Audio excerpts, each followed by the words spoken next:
Alhamdulillah, Alhamdulillahirabbil alamin.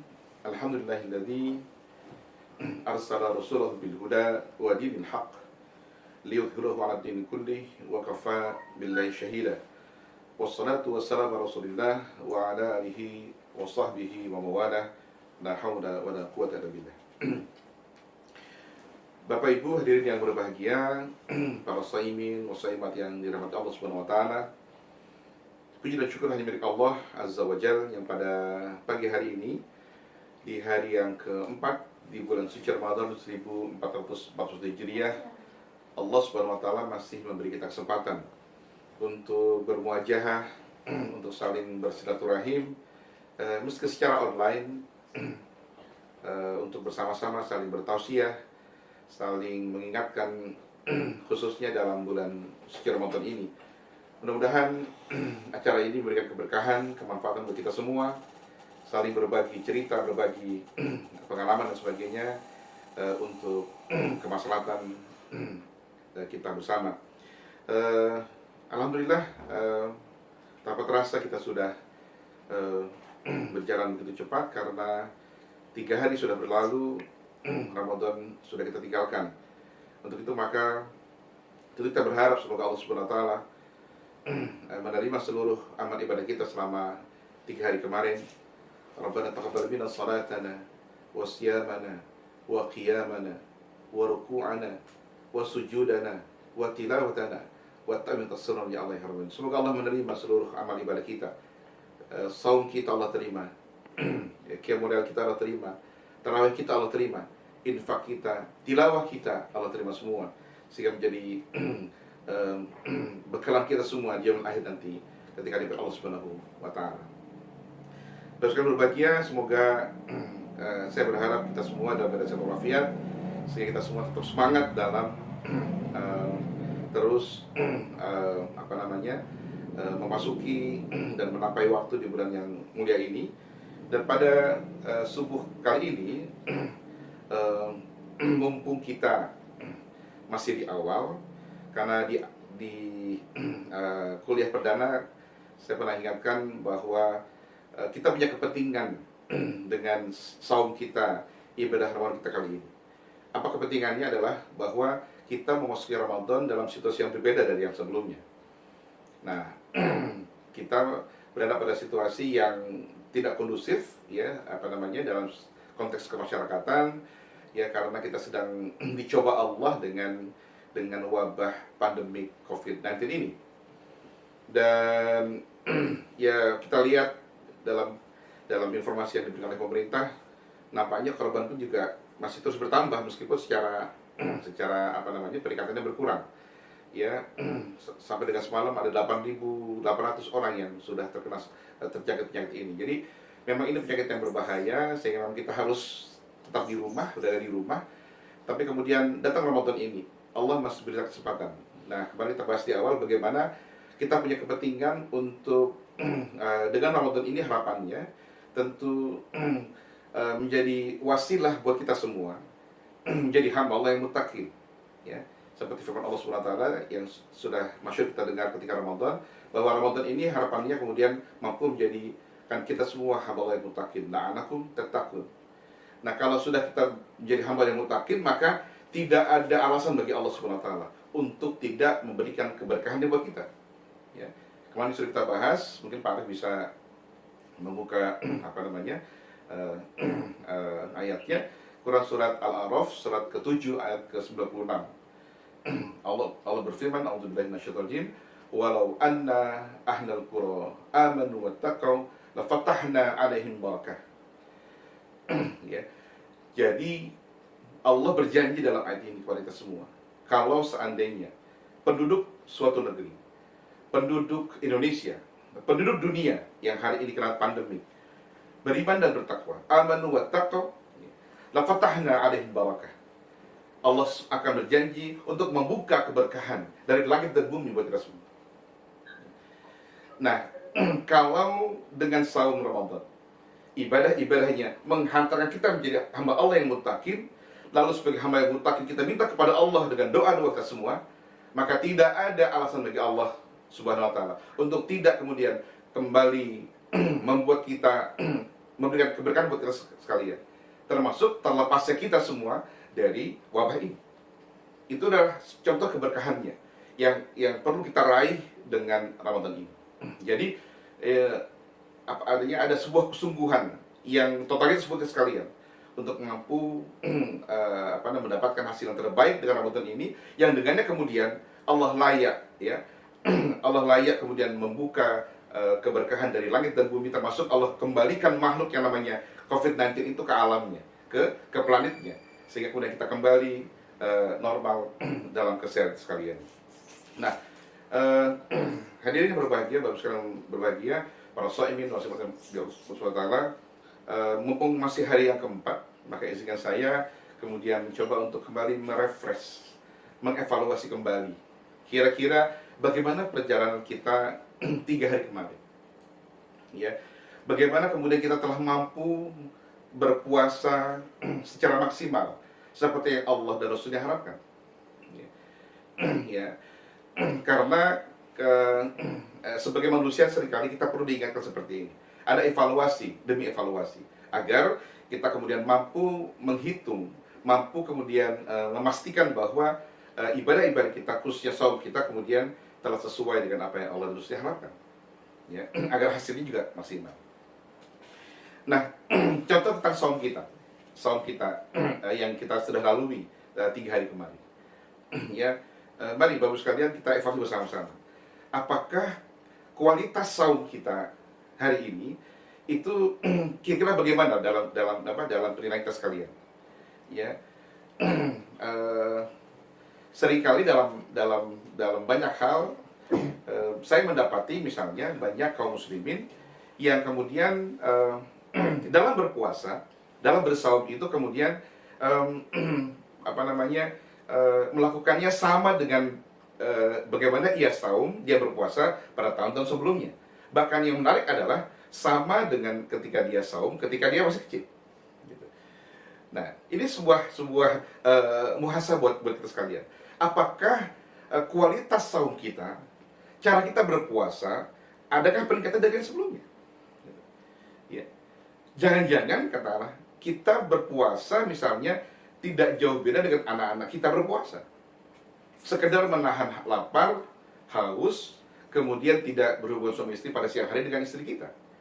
Apakah itu yang kemudian kita maksud dengan saum kita? Ya. Padahal sejatinya ada satu keharusan yang terus harus kita upayakan bersama-sama, bahwa kualitas saum kita sejatinya makin meningkat. Jadi kalau selama ini katakanlah kita sudah berpuluh tahun lamanya mampu menahan lapar, haus, ya, dan jalan pada siang hari dengan baik, maka sejatinya mari kita tingkatkan kualitas saum kita dengan cara mempuasakan hal-hal lain dalam diri kita semua yang berpotensi mengurangi pahala puasa kita. Ya. Ya. Jadi dan ini terkadang yang sesungguhnya sulit untuk kita kelola. Makanya perlu kita ingat kembali, kita muhasabah kembali. Mari kita ingat kembali bagaimana 3 hari ini kita telah mampu mengelola lisan kita. Sudahkah kita mampu mengurangi lisan ini dari hal-hal yang berpotensi mengurangi pahala puasa kita? Ya kan? Apakah lisan kita masih digunakan untuk hal-hal yang negatif, ya, ghibah, namimah, apa tuh yang biasa dilakukan oleh ngerumpi dan sebagainya, ngomongin orang dan sebagainya. Nah, ini potensi-potensi seperti ini berbahaya. Artinya berbahaya, sangat besar potensinya mengurangi pahala puasa kita. Iya kan? Ya. Jadi Rasul ingatkan, kam min shaimin laisa lahu min sami'il jiwal atas. Betapa banyak mereka yang berpuasa, ya, tapi tidak dapat pahala apa-apa dari puasanya. Tapi yang dia dapat hanya lapar dan haus saja. Siapa mereka? Adalah orang-orang yang berpuasa, ya, yang merasa kemudian puasanya luar biasa dari pagi sampai petang, tapi ketika selama dia berpuasa, dia tidak mampu menahan, ya, lisannya, tangannya, pikirannya, dan sebagainya, gitu ya. Sekarang era teknologi, jempolnya, nah, ya kan jempol ini sekarang berbahaya ini. Ya, dia bisa berbuat apa saja melebihi kemampuan lisannya, gitu kan. Nah, sehingga puasa ya puasa, Ramadan ya Ramadan, tapi cara dia mengelola gadgetnya, apa namanya itu, handphonenya, justru kemudian hal-hal negatif. Nah, yang seperti ini sesungguhnya adalah hal-hal yang berpotensi untuk mengurangi pahala sayang. Sayang kalau kemudian kita sudah berpuasa dengan baik, tapi ada hal-hal yang kita lupa untuk menjaganya, lisan kita, tangan kita, kaki kita dan sebagainya, atau hal-hal lain. Nah, selama COVID ini berlangsung, tentu kita banyak di rumah, sehingga mudah-mudahan keberadaan kita semua di rumah bisa lebih menjaga kita semua dari hal yang seperti itu. Yang kedua kemudian dalam itu tentang puasa kita, tentang saum kita. Tentu kita perlu evaluasi bersama-sama agar hari-hari berikutnya kita bisa lebih baik lagi menjaga saum kita. Lalu dalam puasa kita semua sungguh ada momentum, ya, ada bahwa Ramadan itu bukan hanya sekedar saum saja, ya, tetapi ada hal-hal lain yang sesungguhnya bisa menjadi sarana buat kita semua untuk mencari keridhaan Allah Subhanahu wa taala. Terus sekalian berbahagia, ada momentum-momentum yang perlu kemudian saya ingatkan kembali bersama-sama agar cara kita mengelolanya bisa lebih maksimal, ya. Jadi dalam Ramadan adalah saat-saat yang istijabah untuk berdoa, ya. Tapi ada momentum yang luar biasa Allah berikan kepada kita semua, di mana momentum ini adalah momentum yang sejatinya tidak kita tinggalkan. Lalu sekalian berbahagia, tentang sahur. Ya. Kalau saya bicara masalah sahur, biasanya pikiran kita larinya kemana nih? Sahur. Ya. Biasanya kalau ngomong sahur, larinya ke makanan gitu ya. Sahur seolah maknanya adalah makan gitu. Pertanyaannya, betul kan seperti itu? Ya. Apa kemudian kita untuk bangun bersahur itu hanya untuk makan saja? Ya, Bapak sekalian, saya kira dalam sejarah kita berpuasa, saya yakin di antara kita pernah ada yang puasa Ramadan tidak sahur, ya. Entah karena kita kemudian terlambat bangun dan sebagainya, betul ya? Ada yang begitu kan? Nah, ternyata kita kuat tidak sahur, ya. Nah, jadi sesungguhnya sahur bukan maknanya adalah bangun pagi untuk makan atau memindahkan sarapan, gitu. Bukan itu sesungguhnya. Mari kita tengok bagaimana Allah Subhanahu wa taala kemudian mengingatkan kita semua. Istilah sahur ini secara luar biasa Allah munculkan dalam sebuah surat. Pada Quran surat 3, surat ke Ali Imran ayat ke-17, Allah memberikan informasi bagaimana karakteristik hamba Allah yang beriman itu. Ya, di sini Allah katakan beberapa kualifikasinya. A'udzubillahi minasyaitonirrajim, surat Ali Imran surat ketiga ayat ke-17. As-sabirina was-sadiqina wal-qanitina wal-munfiqina wal-mustaghfirina bil ashar. Jadi orang-orang yang beriman itu karakteristiknya adalah orang-orang yang sabar dalam kehidupannya. Ya, sabar menghadapi COVID ini, kemudian melipat gandakan kesabarannya dengan mungkin cobaan Allah dalam banyak hal dan sebagainya. Kemudian was-sadiqina, dia tetap dalam kebenarannya, jujur dalam keimanan kepada Allah Subhanahu wa taala. Kemudian wal-qanitina, orang yang taat kepada Allah Subhanahu wa taala. Kemudian wal-munfiqina, orang-orang yang tak berinfak dalam kehidupannya, baik kondisinya lapang ataupun jika sedang susah dan sebagainya. Dan terakhir wal-mustaghfirina bil ashar, dan orang-orang yang beristighfar pada waktu sahur.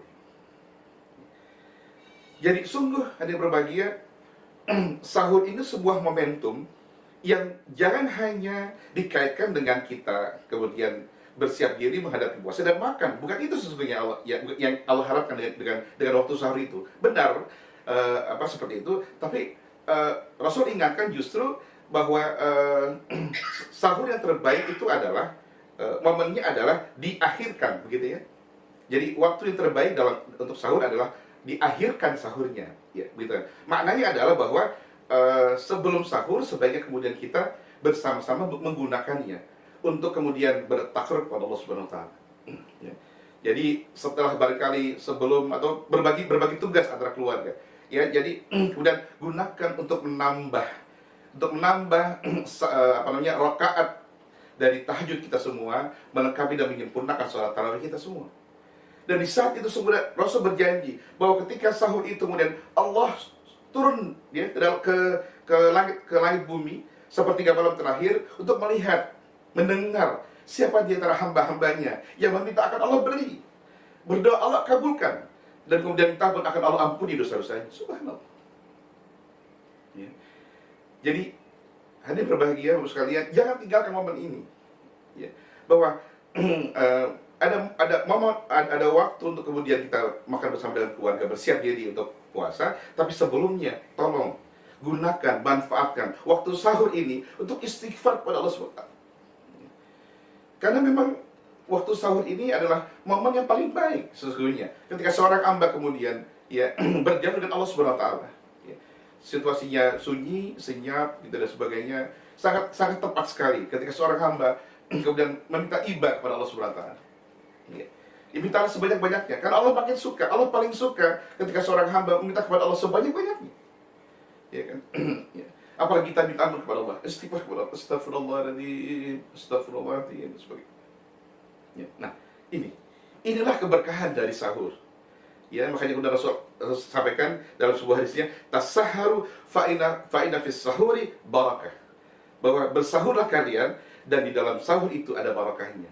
Barakah kemudian tentu tadi dengan kita kemudian bisa bersiap untuk kemudian makan secukupnya untuk kemudian sahur kita. Tapi yang lebih penting lagi adalah kemudian bahwa sahur adalah momentum yang sangat berkah bagi hamba-hamba Allah Subhanahu wa taala untuk kemudian berdialog langsung dengan Allah Subhanahu wa taala.